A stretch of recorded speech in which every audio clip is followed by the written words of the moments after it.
জীবন মানে যুদ্ধ।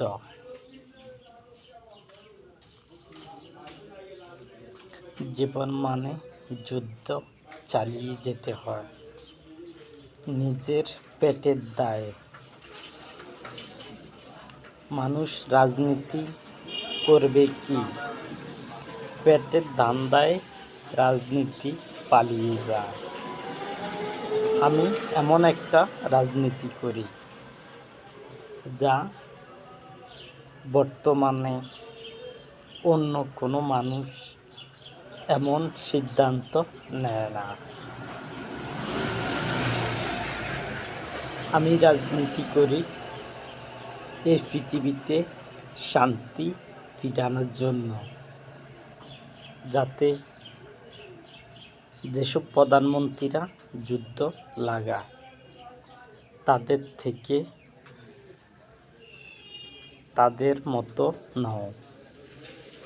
আমিও যুদ্ধ করব কি করব না, আমি করব ন্যায়ের পথে যুদ্ধ। ন্যায়ের পথ বলতে আমি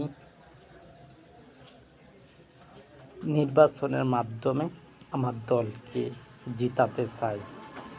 আমার দলকে জিতাতে চাই নির্বাচনের মাধ্যমে, অন্য কোনো মাধ্যম নয়। আমি কিন্তু কোনো কাফিরকে ছেড়ে দেব না যদি অন্যায় করে। আমি কিন্তু ছেড়ে দেব না কোনো কাফিরকে। অন্যায় করলে ছেড়ে দেব না, সে যত ছোটে হোক আর যত বড় মাপের নেতা হোক।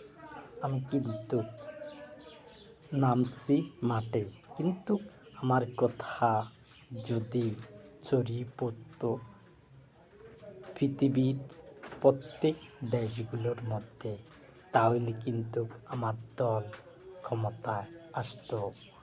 যদি আমার কথা ছড়িয়ে পড়তো এই পৃথিবীতে, কিন্তু আমার কথা ছড়িয়ে পড়বে টিভি সেন্টারে। আমার কথা ছড়িয়ে পড়লে আমি কিন্তু দেশগুলোকে বিজয় করে আনবো আমি দেশগুলোকে। যেসব দেশে যুদ্ধ আছে সেগুলোকে আমি থামাবো, আমি থামাতে সক্ষম হব। আমি 3 মাসের ভিতরে আমি সক্ষম হব 3 মাসের ভিতরে যুদ্ধ থামাতে।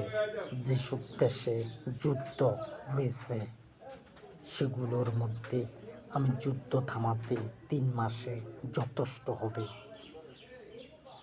সেটা হলো আমার কথা। যেদিন 1 ঘন্টা বৈঠক হবে তারপর থেকে 3 মাস, আর যেদিন থেকে উঠবে সেদিন থেকে 3.5 মাস সময়ের ভিতরে আমি যুদ্ধ থামাবো। কিন্তু এমন কথা কোনো প্রধানমন্ত্রী বলতে পারে না যে আমি যুদ্ধ থামাবো। আমি যুদ্ধ অবশ্যই থামাবো, কিন্তু আমার বন্ধুদেরকে নিয়ে যুদ্ধ থামাবো। আইনশৃঙ্খলা বাহিনীর লোক হলো আমার বন্ধু। আমি তাদেরকে যেই নির্দেশনা দেব সেই নির্দেশনা পালন করবে। কিন্তু আমার বন্ধু হলো মুমিনরা, ইমানদাররা। যারা ইমানদার বলবে আমি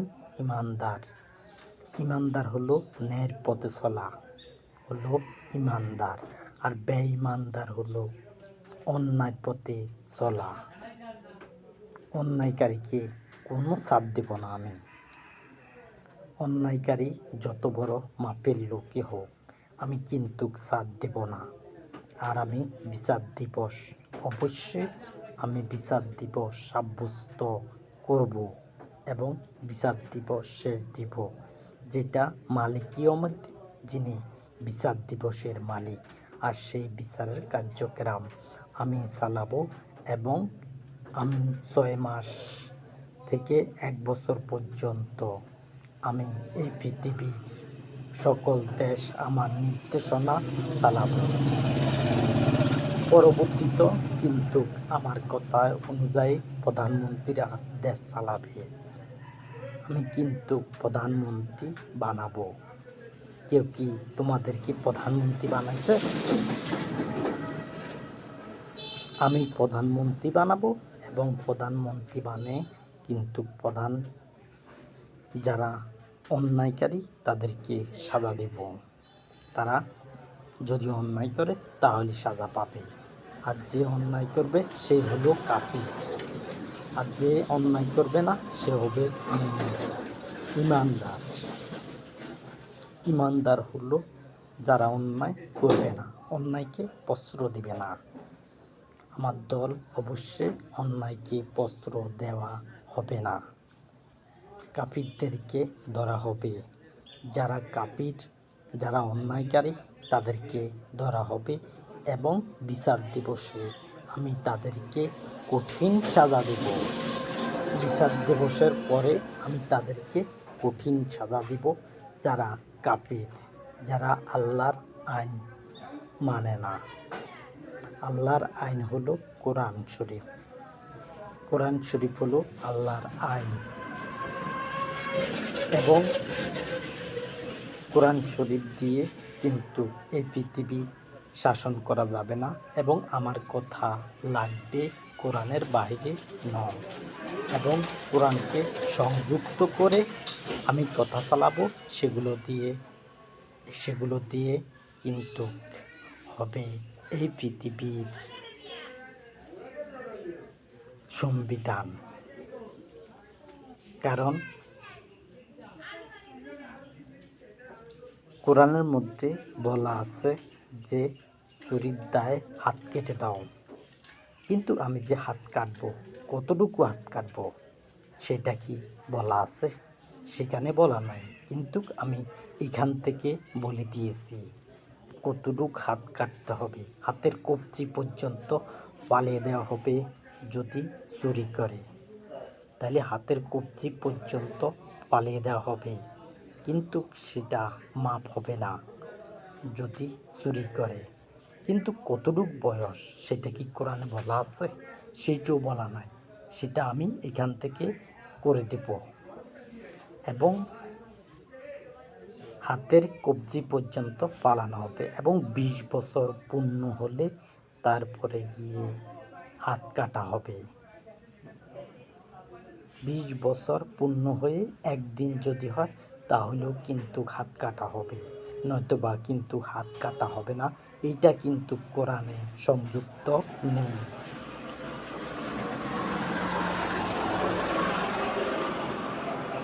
সংযুক্ত কোরআনের মধ্যে নেই যে কতটুক বয়স হলে হাত কাটা হবে।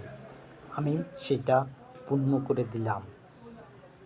সেটা হাত কাটা হবে, চুরির দায়ে হাত কাটা হবে এবং 20 বছর একদিন যদি পূর্ণ হয়। এটা আগে থেকে বলা আছে। যারা চুরি করবে আমি যদি তাদেরকে ধরে সাজা দিই তাহলে সেই সাজা গ্রহণ তারা খাইতে সক্ষম। তাদেরকে যদি হাত কাটি তাহলে তারা আমার বিরুদ্ধে কথা বলতে পারবে না। আমি কোরআনের মধ্যে বলে দিয়েছি সেটা। কোরআনের মধ্যে যে বলা হয়েছে এবং হাত কাটার ব্যাপারে বলা হয়েছে 20 বছর পূর্ণ না হলে হবে না, এবং 20 বছর পূর্ণ হলে হাত কাটা হবে এবং হাতের কবজি পর্যন্ত পালিয়ে দেওয়া হবে। এই হাতের কবজি পর্যন্ত পালানো হবে যে চুরি করবে। কিন্তু চুরির ভিতরও বেশ কম আছে। আমি সেগুলো ভবিষ্যতে কথা বলবো অথবা বলবো না। চুরির দায়ে হাত কাটা হবে, সে যত বড় মাপের লোক হোক। আমি কিন্তু অন্যায়কারীকে প্রশ্রয় দিব না। সে যত বড় অন্যায়কারী হোক না কেন।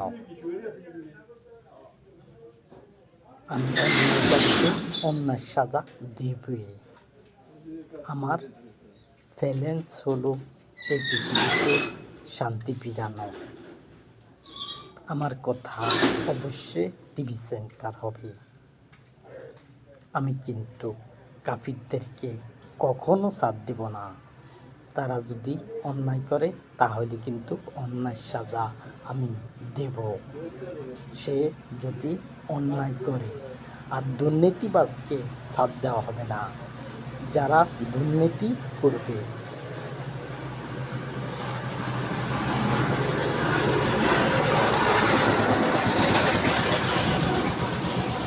যারা রাষ্ট্রের টাকা মার দিবে তাদেরকে ধরা হবে।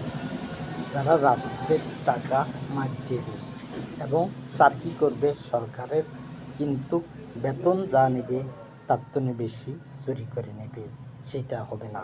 সেটা তাদেরকে ধরা হবে এবং তাদের হাত কাটা হবে যদি চুরি করে। তারাই হলো কাফির, যারা চুরি করবে।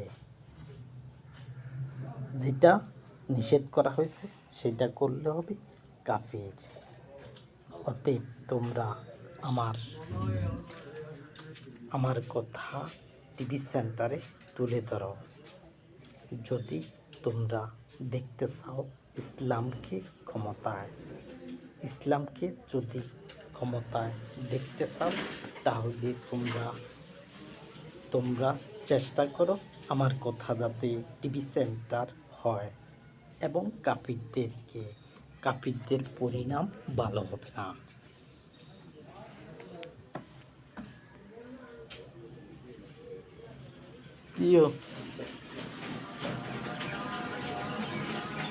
কাফিরদের পরিণাম ভালো হবে না, কিন্তু কাফিররা অন্যায় যা করবে অন্যায় সাজা পাবে। সেটা আমার দোষও ধরতে পারবে না। আমি যদি অন্যায়ের বিচার করি, আমার দোষ ধরতে পারবে না মানব জাতিকে আমি আমার অন্যায় ধরতে দেব সেটা বলছি না। আমার অন্যায় যদি হয় তাহলে তোমরা আমার কি করতে পারবে? আমি ভবিষ্যতে কিন্তু আর আমার কথা এই বিশ্বজগতের ভিতরে সবখানে পৌঁছবে না। আমার কথা এই পৃথিবীতে পৌঁছবে, কিন্তু বিশ্বজগতের সকলখানে আমি লুকান্ত অবস্থায়